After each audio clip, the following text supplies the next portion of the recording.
গণভোট বাংলাদেশে এবং পৃথিবীর বহু দেশে চর্চিত হয়ে এসেছে এবং এই গণভোট ছিল বাংলাদেশে গণ অভ্যুত্থান পরবর্তী একটি রাজনৈতিক সমঝোতার জায়গায়।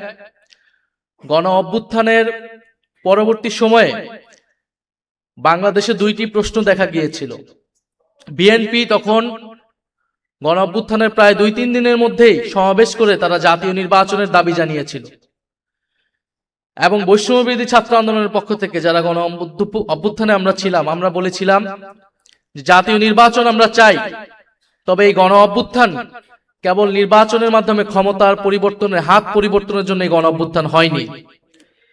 ফলে রাষ্ট্র সংস্কারের দাবি ছিল এই গণ অভ্যুত্থানের অন্যতম দাবি, যেখানে ফ্যাসিবাদী ব্যবস্থার বিলোপ হবে, একটা নতুন বন্দোবস্ত হবে, যেখানে স্বৈরাচার আর বারবার ফিরে আসবে না। এই জন্যই সংস্কার এবং রাষ্ট্র মেরামতের দাবি, যেটা দিয়ে ফ্যাসিবাদকে বিলোপ করা সম্ভব হবে বলে আমরা একমত হয়েছিলাম।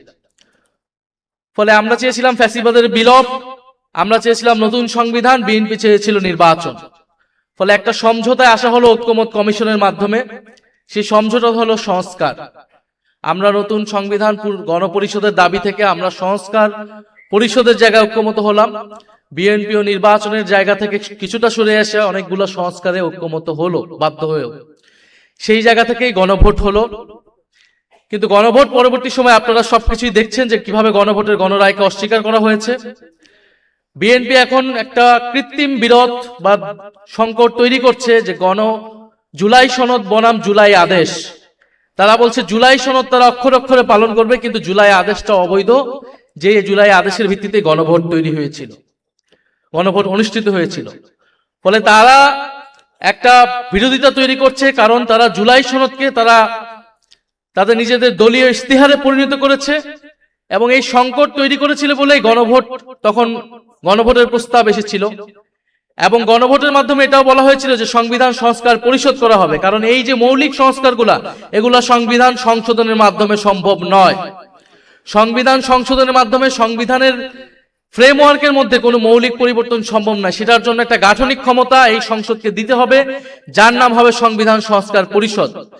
ফলে জুলাই সনদ বাস্তবায়নের পদ্ধতি এটাই হবে। কিন্তু আমরা দেখেছি সংসদে তারা নতুন করে একটা মুলতবি প্রস্তাব এনেছিল, যেখানে তারা বলার চেষ্টা করছে জুলাই সনদ কোন পথে বাস্তবায়ন করা সম্ভব, জুলাই সনদ কোন পথে বাস্তবায়ন সম্ভব, সেই আলোচনা ঐক্যমত কমিশনেই হয়েছিল। ফলে প্রধানমন্ত্রী এবং তাদের প্রতিনিধি হিসেবে ঐক্যমত কমিশনে সেই সময় যারা ছিলেন, বর্তমান স্বরাষ্ট্রমন্ত্রী, তারা সকলে কথার বরখেলাপ করেছেন।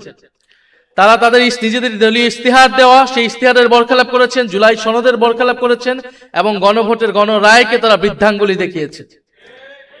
এটা সকলের কাছে এটা স্পষ্ট হয়েছে। এটা আমাদের দুর্ভাগ্য। আজকের এই সেমিনারটা আমাদের এই বিষয়ে করার দরকার ছিল না, করা উচিত ছিল না। আমাদের সেমিনার এখন করা উচিত ছিল আন্তর্জাতিক যুদ্ধ পরিস্থিতি কিভাবে আমরা সামাল দিব, দেশের জাতীয় স্বার্থ আমরা কিভাবে ঐক্যবদ্ধভাবে সুরক্ষা করব, দেশের তেল সংকট, দেশের হাম দুর্যোগ আমরা কিভাবে সরকার বিরোধী দল একসাথে আমরা সহযোগিতাপূর্ণভাবে মোকাবেলা করব। আমাদের সেমিনার এখন এই বিষয়ে হওয়ার কথা ছিল। বিরোধী দলের নেতা প্রথম থেকে বলে এসেছেন আমরা দায়িত্বশীল বিরোধী দল হতে চাই, আমরা সরকারকে এই ধরনের জনস্বার্থ ইস্যুতে সর্বাত্মকভাবে সহযোগিতা করব। কারণ 16 বছরের ধ্বংসযজ্ঞের পরে, এই অন্তর্বর্তী সরকারের পরে এই নতুন সরকার খুব সহজেই দেশের এই ধরনের সংকট সামাল দিতে পারবে না। এটা খুবই কমন সেন্স, এটা আমরা সকলেই জানি। গতকাল 10 জন শিশু মারা গিয়েছে হাম দুর্যোগের কারণে। সারা দেশে হাহাকার, আইসিইউ পাচ্ছে না সাধারণ মানুষ এবং তেল সংকটের কথা আপনারা সকলেই জানেন। কিন্তু আমাদের দুর্ভাগ্য, গত 16 বছর যে রাষ্ট্র সংস্কারের কথা আমরা বলেছি, লড়াই আমরা করেছি, অন্তর্বর্তী সরকারের গত 1.5 বছরে যেই জিনিসটা আমরা আলাপ করেছি, এখন আমাদেরকে ঠিক সেই বিষয় নিয়ে কথা বলতে হচ্ছে, সেই বিষয় নিয়ে আলাপ করতে হচ্ছে, সেই বিষয় নিয়ে আবারও আন্দোলনের প্রস্তুতি নিতে হচ্ছে। এবং জাতিকে এই দুর্যোগে টেনে এনেছে বিএনপি। ফলে বিএনপিকে এর দায়ভার এবং এর পরিণতি ভোগ করতে হবে এবং এর পরিণতি খুব সহজ হবে না। ফলে এখানে আমি আর কথা বাড়াবো না। যারা আজকে এই সেমিনার আয়োজনে এসেছেন, বক্তব্য দিয়েছেন, আপনাদের গুরুত্বপূর্ণ পরামর্শ আমরা নিব এবং আমরা সামনের জন্য প্রস্তুতি নিচ্ছি। এবং সরকারকে এখনো বলবো যে সময় আছে, দ্রুত সংবিধান সংস্কার পরিষদ গঠনের মাধ্যমে এই সংকট সুরাহা করে জাতীয় ঐক্যকে টিকিয়ে রাখুন, না হলে এর পরিণতি আপনাদেরকে ভোগ করতে হবে।